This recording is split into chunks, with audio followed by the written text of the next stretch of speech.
कुरान पाक को महज सवाब की नीयत से पढ़ा जाता है। ज़्यादातर हमारी ऑब्जर्वेशन में यही आया है कि लोग इसको सवाब के लिए पढ़ते हैं। जैसे माह रमज़ान का महीना है तो इसमें लोगों की कोशिश होती है कि एक कुरान पाक ख़त्म कर लिया जाए, 2 ख़त्म कर लिए जाए।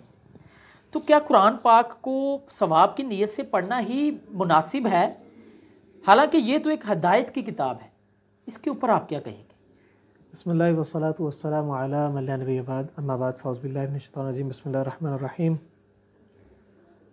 प्रॉफिट सल्लल्लाहु अलैहि वसल्लम की एक हदीस है, मन लम यशकुरिन नास लम यशकुरिल्लाह, कि जो शख्स बंदों का शुक्रगुजार ना होता वो अल्लाह ताला का शुक्रगुजार ना होता। वाह, इसी तरीके से जो अल्लाह का शुक्रगुजार नहीं, बंदों का शुक्रगुजार नहीं। मैं बेहद मशकूर हूँ आपका भी कि आपने मुझे मदऊ किया। आपका सवाल जो उनसे है वो बिल्कुल वजह है, बहुत ऑथेंटिक सवाल है। अल्लाह ताला ने कुरान मजीद के अंदर ना सूरतुल बकरा के अंदर सबसे दूसरी सूरत है, सूरतुल फातिहा के अंदर वैसे इंट्रोडक्शन है पूरे कुरान का जो को उम्मुल उनसे ना किताब कहलाई जाती है सूरत फातिहा। उसके बाद सूरतुल बकरा की बारी है। सूरतुल बकरा के अंदर स्टार्टिंग के अंदर ये अल्लाह ताला ने बयान फरमाया, ज़ालिकल किताब ला रैब फीह हुदल लिल मुत्तकीन। किताब का इंट्रोडक्शन दे रहे हैं अल्लाह ताला हरूफ मुक़त्तआत के बाद। हरूफ मुक़त्तआत बजाते ख़ुद एक आजिज़ कर देने वाले अल्फाज हैं जो कि उम्मत को आजिज़ कर देंगे, जो कि दूसरी कौमों को आजिज़ कर देंगे, ज़ुबान पर नाज करने वालों को आजिज़ कर देंगे कि भाई कुरान मजीद खुदा के कलाम का मुकाबला नहीं कर सकता। कोई भी इंसान खुदा के कलाम का मुकाबला नहीं कर सकता जो कि कुरान मजीद है। बेशक आगे वो खुदा का कलाम, अल्लाह ताला का कलाम कौन सा है उसका इंट्रोडक्शन है, ज़ालिकल किताब ला रैब फीह। ये किताब है जिसमें कोई शक नहीं है। आप पूरे जितनी दुनिया के अंदर किताबें लिखी जाती हैं ना, सबको उठा के देखें। किताब की दिबाचा के अंदर ना अक्सर लिखा जाता है कि इस किताब के अंदर अगर कोई किताबत की कोई गलती हो तो इस नंबर पर जो सा वो रब्ता करें और उसकी तस्हीह करवा दें, तो बेहद मशकूर भी होंगे। लेकिन कुरान मजीद वाहिद दुनिया में एक ऐसी किताब है जिसका इंट्रोडक्शन के अंदर अल्लाह ताला ने बयान फरमाया, ज़ालिकल किताब ला रैब फीह। आगे बयान फरमाया कि हुदल लिल मुत्तकीन, हिदायत है लोगों के लिए। कौन से लोग? जो मुत्तकीन हैं। सुभान अल्लाह, वाह वाह। अब मुत्तकीन लोग कौन हैं? सबसे पहले तो इस चीज़ को देखें तो आदम अलैहिस्सलाम क्योंकि जन्नत में थे, जन्नत में बनाए गए, जन्नत के लिए बनाए गए, इसीलिए जन्नत के अंदर रहे और सब कुछ करने की इजाज़त दी सिवाय एक काम के, ठीक है, यानी तकवा इख्तियार करना, अल्लाह ताला से डरना। तकवा असल में बजाते खुद होता भी यही कि अल्लाह ताला से डरा, जो काम अल्लाह ताला ने करने को हुक्म दिया उसको किया जाए, जिससे बचने को हुक्म दिया उसे बचा दे। आदम अलैहिस्सलाम से एक हल्की सी ख़ता होगी, वो ये कि उन्होंने वो काम कर दिया जिस काम से मना किया गया था, यानी तकवा के मुखालिफ काम किया गया। जब मुखालिफ काम हुआ तो अल्लाह ताला ने जन्नत से निकाल के इस दुनिया के अंदर भेज दिया। अब वापसी जाने का क्राइटेरिया क्या है? तकवा का असूल, क्योंकि जब इस दुनिया के अंदर आए तो तकवा चुना गया था, जब वापसी जाना है तो तकवा चाहिए। अल्लाह ताला ने फरमाया हुदल लिल मुत्तकीन, हिदायत है किन के लिए? मुत्तकीन के लिए। तकवा इख्तियार करोगे वापसी भेज दूंगा। लेकिन इस दुनिया के अंदर रहते हुए जो कोड ऑफ लाइफ अल्लाह ताला ने दिया है, जो मैनुअल हमें अल्लाह ताला ने दिया है, अगर उस पर हम अमल ही नहीं करेंगे, अमल तो तब किया जाता है जब समझ आ रही है बात की। जब बात की समझ ना आए तो अमल क्या होना है? तो अव्वल तो चीज़ यह है कि समझ आनी चाहिए। कुरान मजीद को समझना असल मकसद है, हिदायत का असूल असल मकसद है। नेकी एक सानवी चीज़ है, नेकी एक सानवी चीज़ है।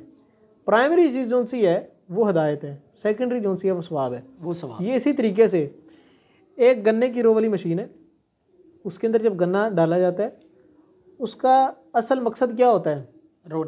रो लेना। उससे दो चीज़ें निकलती हैं, एक रो और एक जो है उसका उपभोग। बिल्कुल। फिर वही बात कि मिसाल फिट नहीं करनी चाहिए, लेकिन सिर्फ इंसानों को समझाने के लिए कि फोक निकलना ही निकलना है, वो मिलना ही मिलना है। अगर चाहे वो भी बड़ा क्या कारामद होता है, उसी के ज़रिए से जो है वो आग लगा के ये ईंधन के तौर पर शक्कर बनाया जाता है, शक्कर बनाई थी कि वो गुड़ बनाया जाता है, ईंधन के तौर पे इस्तेमाल होती है। और वो ईंधन के तौर पे अगर वो ना इस्तेमाल कोई और चीज़ इस्तेमाल करें बड़ी एक्सपेंसिव बढ़ जाए। बिल्कुल, वो निकलना ही निकलना है। लेकिन हसूल क्या, मकसद क्या हमारा? रो का असूल, ठीक है। अगर रो नहीं मिलेगी तो वो हमारे किसी काम का नहीं है, समझ आई? इसी तरीके से अगर हमें हिदायत नहीं मिलती, सिर्फ नेकियां हमारे किसी काम नहीं आने वाली। क्योंकि कल क़यामत के दिन प्रॉफिट सल्लल्लाहु अलैहि वसल्लम ने बयान फरमाया कि कल क़यामत के दिन तमाम लोग जो जन्नत में जाएंगे वो सिर्फ अल्लाह ताला की रहमत की बेस पर जाएंगे। साहबा ने अर्ज़ की, अल्लाह के रसूल आप भी अल्लाह ताला की रहमत की बेस पे जाएंगे? आपकी तो कोई ख़ता ही नहीं, आपकी तो नेकी ही नेकी है। अल्लाह के रसूल ने फरमाया, हाँ मैं भी अल्लाह की रहमत की बेस पे जन्नत में जाऊँगा। तो मकसद बात करने का सिर्फ ये है कि नेकियों की बेस पे जन्नत में नहीं जा सकते हम, अगर जा सकते हैं वो अल्लाह के फ़ज़ल की बेस पे। फ़ज़ल तब होगा जब हदायत नसीब होगी। हदायत तब नसीब होगी जब कुरान जी को समझेंगे और अमल करेंगे। तो मेन मकसद जो है वो समझना चाहिए। और मैं कहता हूँ कि हम बड़े आराम से कहते हैं कि यार मैं इंजीनियर हूँ, बिल्कुल, मैं एक स्कॉलर हूँ, मैं एक डॉक्टर हूँ, मैं एक ब्रिगेडियर हूँ, मैं एक कर्नल हूँ, मैं एक फिजिशियन हूँ, मैं कुछ भी हूँ। बड़ी बड़ी डिग्रीज का नाम लेते हैं, मैं बहुत कुछ हूँ, मुझे सब कुछ आता है, मैं बहुत ज़्यादा इंटेलेक्चुअल हूँ, मैंने सुकरात को पढ़ा, मैंने अरस्तू को पढ़ा, मैं फ़लसफ़ी हूँ, मैं कालम निगार हूँ, मैं राइटर, मैं कुछ भी हूँ, सब कुछ है हम। लेकिन क्या हमने कुरान मजीद को पढ़ा? मैं कहता हूँ कि ये इससे बड़ी ज़्यादती कुरान मजीद के साथ कोई नहीं हो सकती कि उसको सीखे ही ना। एक तालिब इल्म है, वो एक क्लास के अंदर एवरेज एक क्लास के अंदर ना 7 किताबें पढ़ता है। बिल्कुल, मैट्रिक तक 10 क्लासें पढ़ लेते हैं। 10 क्लासों के अंदर वो 70 किताबें पढ़ चुका होता है। 70 किताबें कहना आसान है, 70 किताबों का ढेर लगाएं, इतनी किताबें बनती हैं। बिल्कुल, बिल्कुल, कम अज़ कम 70 किताबें बंदे ने पढ़ लिया। ये लेबर जो आजकल काम करती है ये भी कम अज़ कम मैट्रिक पास होती है। ऐसे ही है। और 70 किताबें पढ़ने के बाद भी अगर उन्होंने नहीं पढ़ा तो एक कुरान नहीं पढ़ा।